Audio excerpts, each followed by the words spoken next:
We will move on now to, as we move towards the close of our wonderful symposium. This very thought-provoking and captivating symposium. And I would like to invite Professor Robert Zwijnenberg to make the closing remarks. And I was just wondering, Robert, going back to our very first speaker, Carl had a question for you. He was wondering, do you think that it's really impossible that art and engineering recombine, as happened with Leonardo and the Renaissance? Yeah, I saw the question that Carl asked me, and I already answered him, saying that I don't see Leonardo happening again in these times. Because of all the expertise that you should have if you really want to engage with all these different arts as different sciences as Leonardo did. But then he returned my answer saying, well, it was much more about a kind of attitude that perhaps an artist and a scientist or an artist and an engineer can share. I didn't answer him as yet, but I think indeed, as I think I already mentioned in answer to another question this morning, I've seen artists and scientists working together from this kind of shared attitude, a kind of attitude towards a kind of attitude of interest in other disciplines, willing to cross boundaries and that sort of things. So Leonardo will not happen again. A person like Leonardo, that is impossible in these days anyway.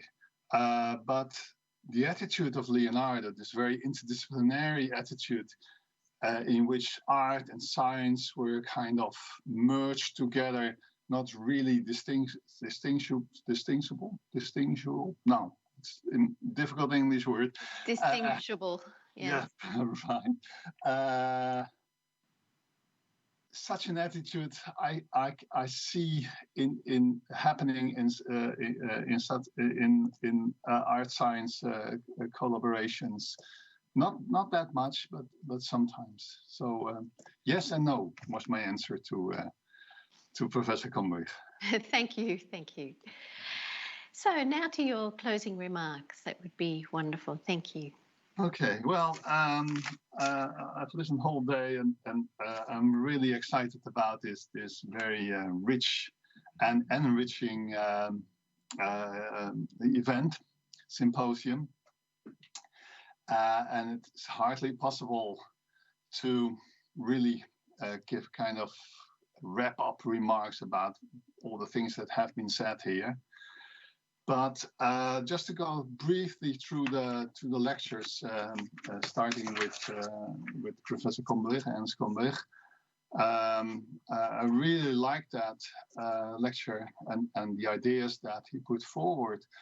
It was a reflection on what it means if an artist engages with a different discipline than its own. So in this case, when an artist engages with science, he spoke about conflicts between mentalities, emotional states, and then he went on to explain this metaphor of the bias, the network, and transgression and clarification. In the end, what was important to me that he stressed the importance of art in all these very complex issues of science, all the issues, all the questions that science posed to us culturally, ethically, and that art can really make a difference in any societal discourse about the implications, the ethical, cultural implications of science. So I think this was a wonderful opening of the symposium with his reflections. in my own reflections, I won't repeat them, of course, is I was trying to think, what does it really take to have a good art and science collaboration? How difficult is it to really collaborate with a scientist on the same level and not falling back in a hierarchical relationship, which almost always is happening. And then I try to set off with some remarks about what I think that art should do if it really wants to engage with the sciences on this on the same level as the sciences. And then, of course, Jacob. I spoke to Jacob before, and it was really, again, a pleasure to hear him speak about his own work, about his own concerns, also about his artistic road that he took, and how he became immersed in all these issues of biomedical sciences. Interesting to me was that he spoke of this resting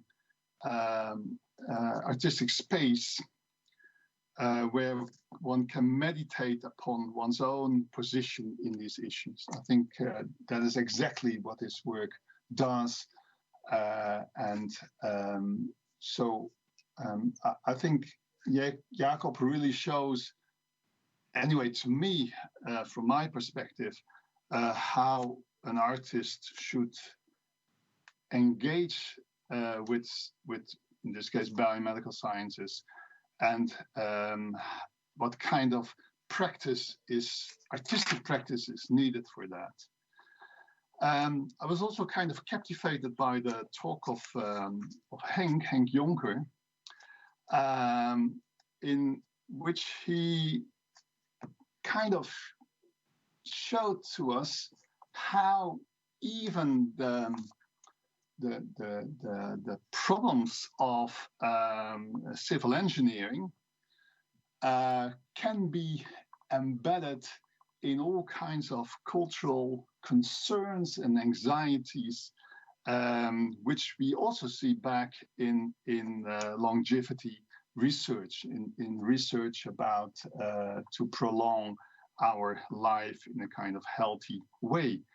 I found that surprising, how values and concerns in biomedical research about longevity return as a kind of embedding of his own research, which I think ties back to the remarks of Professor Gombrich about how science is always, not always, but how science can be embedded in cultural values and in cultural concerns.